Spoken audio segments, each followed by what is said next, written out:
Hello, welcome back to Armchair Armory, and it has finished at the Emirates Stadium. Arsenal 2, Everton 1.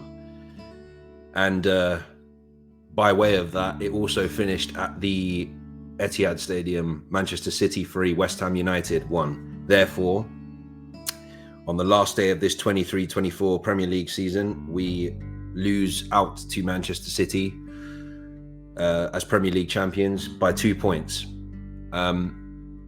First of all, I'll talk about the game. I guess the biggest thing that came out of the starting lineup was that Bukayo Saka didn't make the squad due to injury. I think he got injured. He fell into the advertising board and went off injured at Old Trafford last week. And basically, it turns out that the muscle injury was worse than we thought. So Martinelli stepped in his place. I thought we started off really well, but it was a similar thing that happened at the start of the season where we had a lot of the ball and we definitely started off very quickly, quicker than I've seen us start for a few games actually. And then, completely get against the run of play. Everton have a free kick. To be fair to them, I think they played well today. I thought Everton were. I knew that they were going to be a tough ask anyway. I knew that they were going to be a tough fixture. But I didn't expect them to be as competitive as they were. It was really weird. But I'd say we were the better team for sort of the first half an hour, despite the fact that City went 2-0 up within like 25 minutes or something like that. I think Foden scored within the first couple of minutes of the game, so we were already sort of under the cosh, and I could tell from on the TV that people were the stadium was a little bit flat. Obviously, when they find out that City have gone 1-0 up and then 2-0 up really quickly, people are going to be thinking, yeah, it's going to be over. And then as I say, against the run of play, even though Everton were having a few moments in midfield and they were getting out to the outside of our box and all that kind of stuff, they get a free kick just outside the area. Idrissa Gana Gueye takes it and it loops over and hits Declan Rice and loops over Raya. And against the run of play, Everton are up 1-0. And at this point, it was already 2-0 to Manchester City, and you're fearing the worst at this point. And to be honest, I did feel worried myself, because I said in the preview, which I apologize for it being very haphazard. It was live, and I was trying to play EAFC and talk at the same time. But anyway, I was worried people weren't talking about Everton as much as they were talking about West Ham doing something against City. I felt like there was a lot of dismissal of Everton, and I felt like, it was a foregone. A lot of fans, both in the sort of this YouTubing world and in the media, the pundits in the media were sort of talking as if it was a foregone conclusion that we were going to beat Everton quite comfortably. So literally 3 minutes after that, we get a good bit of run and play going together. Finished off by Tomiyasu. So we're now 1-1. Literally 30 seconds after that, the news gets around that Mohamed Kudus has pulled one back for West Ham. And even though I tried my best not to think that there was hope, at 2-1 anything can happen. And I tried my best to sort of think to myself, City will find a way. They'll get a third goal, they'll get a fourth goal, and it will be over. But for that sort of like last ditch moment of the first half, I was thinking, maybe we might actually do this. Second half begins. It felt like a very typical Arsenal performance of sort of early Arteta days, or like sort of the second full season of Arteta, where we have a lot of the ball and we play well in certain areas, but we just can't quite break teams down. And I felt like, even though, yes, credit to Everton, they defended very, very well, but it was almost as if, it was almost as if it felt like it was written in the stars that we were going to drop points on the last day of the season after everything that we'd done, after all the progress we'd made, all the, you know, the emphatic wins over Chelsea, beating United at Old Trafford, beating Spurs at their ground, this amazing run we've been on in this run-in, for the majority of this run-in, I should say. And I thought, please God, no, we're not going to fall at the last hurdle. By this point, City had made it 3-1 through Rodri, because obviously on the TV in the UK they send updates of the scores that are going elsewhere. And you know, you're also thinking, if this ends a draw, it's going to look like we've only, you know, bettered City.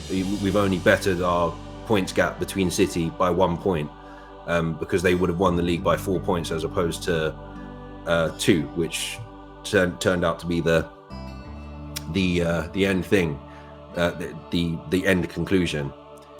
So then it gets to about the 85th minute. Gabriel Jesus is on at this point. Basically, I think I can't remember what, I think I forget which player it was for Everton, but he tried to switch it to the other side, and Gabriel Jesus intercepted it with his chest, even though the VAR people, the commentators on TNT Sports here in the UK, they all wanted it to be a handball, but the ball hit him. Yeah, the ball hit him there. He went like that, as if to use this part of his chest, but the ball hit him there. So I would say I didn't think that was a handball. In fact, when they said VAR check for handball, I was like, what handball? I thought that was perfectly fine. In real time, that just looked like on the edge of his chest, in between his armpit and his chest. So yeah, Gabriel Jesus gets the ball. He's one-on-one with the defender, puts it into Ødegaard. Ødegaard tries to slot it in. Pickford knocks it away, and it falls to Havertz, who's got an empty goal, and we're 2-1 up. By this point, you know, it didn't feel. I mean, there was rumours that West Ham had pulled another one back through Thomas Souček, but it was ruled out through VAR apparently. So that kind of again left the stadium a little bit despondent. I mean, I obviously cheered like hell when we won, because there's no way, even though I kind of have been reserved to the fact since Tuesday when City beat Tottenham, I don't want to just go out with a whimper. I've been saying it across all my social media and everything I've done on the channel the last few days. I just didn't want to go out with a whimper. I didn't want to go out just, you know, fuck it, we'll just drop 2 points, it's okay. I wanted to win this last game and make the table look a little bit better. And you know, there will be people that will say, oh, but Dan, you're celebrating mediocrity. Like, anything less than winning the league is failure. It's like, yeah, fair enough, that's your opinion. But you know, if I look at where we were 3 or 4 years ago, 5-6 years ago, if you include the latter days of Wenger, particularly that last season of Wenger and the season of Emery and the sort of early days of Arteta in the pandemic, this is progress. Progress doesn't happen overnight. You don't start winning trophies year in, year out overnight. Look at City. When Pep Guardiola took over City, their ratio of winning trophies per season wasn't that great. When they had Pellegrini and Mancini, is it Pellegrini? I can never remember whether it's Pellegrino or Pellegrini. Yeah, it is Pellegrini. Yeah, Pellegrini and Mancini, they weren't winning titles and trophies every single season. Even in Pep's first season, they didn't win. I think they only won 1 trophy. So it takes time, and I really liked what Arteta said after the game to the crowd, that thank you for the patience, and that's what it's all about. Like, you have to be patient in this game, in this day and age. I know that City are a force to be reckoned with, and it feels like you can't do anything to stop them. As soon as you give them an inch, they take a mile, and people will look back to dropping points to Fulham, losing at West Ham on the at home, and then obviously the big one losing at home to Aston Villa. Those will be the moments that we look back on. But unfortunately, in the real world, we can't be perfect. In football, you can't be perfect. You can't win every game. The Villa one will probably stand out for me because I feel like we were probably the better team, and I think they took their chances. They had 2 chances and they took them, and we just fell off that day. It was a bad performance that day overall. But yeah, overall, league-wise, I'm pleased with the fact that we've managed to narrow the gap down even further, and I feel like we're getting ever so slightly closer to Man City. I'm hoping that I'm not going to sit here and say that this is gospel, but like I'm hoping we've taken the place of Liverpool. Liverpool have been in the past few seasons prior to last season. Klopp's last season today, I think Liverpool won, as far as I know. I haven't checked the full-time scores.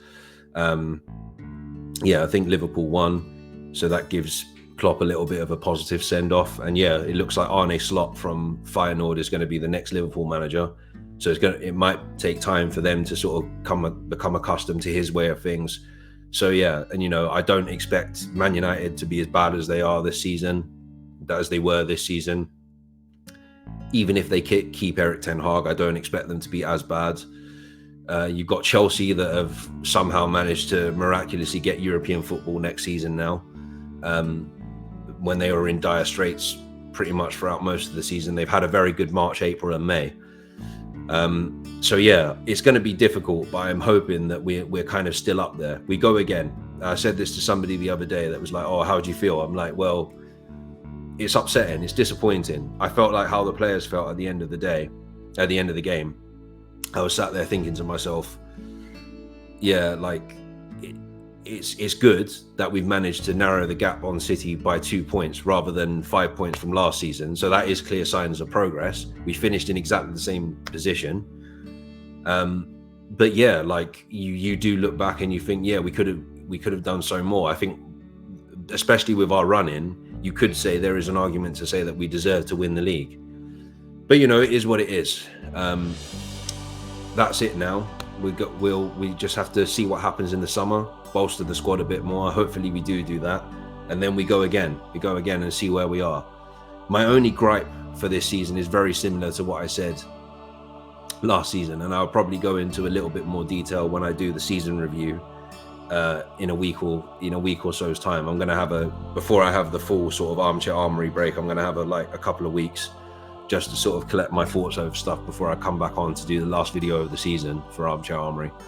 But yeah, my only gripe is the cup competitions, particularly the domestic cup competition, the FA Cup and the League Cup. I feel like we need to do a lot better in, because I feel like, I know Wenger used to do it, particularly with the League Cup, he used to do it. But I feel like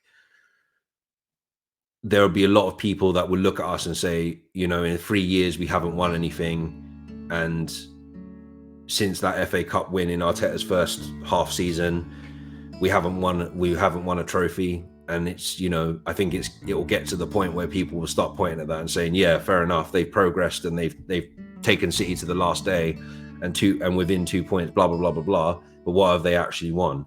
And I think Arteta needs to take these competitions more seriously. I think if we didn't draw Liverpool in the FA Cup, we would have got further. But the League Cup especially, I feel like we keep just sacrificing that cup. For the past couple of seasons, we've sacrificed that cup. I know we got to the semi-final 2 seasons ago, but this season and last season, I feel like we've definitely sacrificed it, particularly when we've come up against another Premier League side. Well, we actually played 2 Premier League sides this season, but still, so it is what it is. We move on. You've got to take some grace in defeat sometimes. You can't be being sore losers about it. It's tough to take. I think the league was probably lost on Tuesday when City won their game in hand against Spurs. That's another debate in itself. So yeah, there's not very much more I can say. But yeah, I don't think I could say any more than that. I'm just glad we won. that's the one of the positives I can take from this. I'm glad we won today, and we didn't just go out with a whimper. So yeah, I'm going to leave it there. I probably will say this again in the season review, but for those of you that have tuned into Armchair Armory this season, this is the last match reaction for the 23-24 season. So yeah, thank you very much for joining me on this journey. When I started, I had only 10 or 15 subscribers. I've now got 256, over halfway over to 500, and it's all about small steps to get to the bigger goal in this world. You know, when I came onto YouTube, I never thought anyone would pay attention to anything I'm saying, but the fact people are watching, I'm very humbled by that. So thank you very much, and I hope you continue to join me in the coming seasons. Right, have a good rest of your Sunday. It's really nice weather here in the UK, in England. So yeah, I'm going to enjoy the rest of my Sunday. Try not to get too disheartened about the overall result of the Premier League season. In the words of lead judges, we did okay. Take care and stay safe.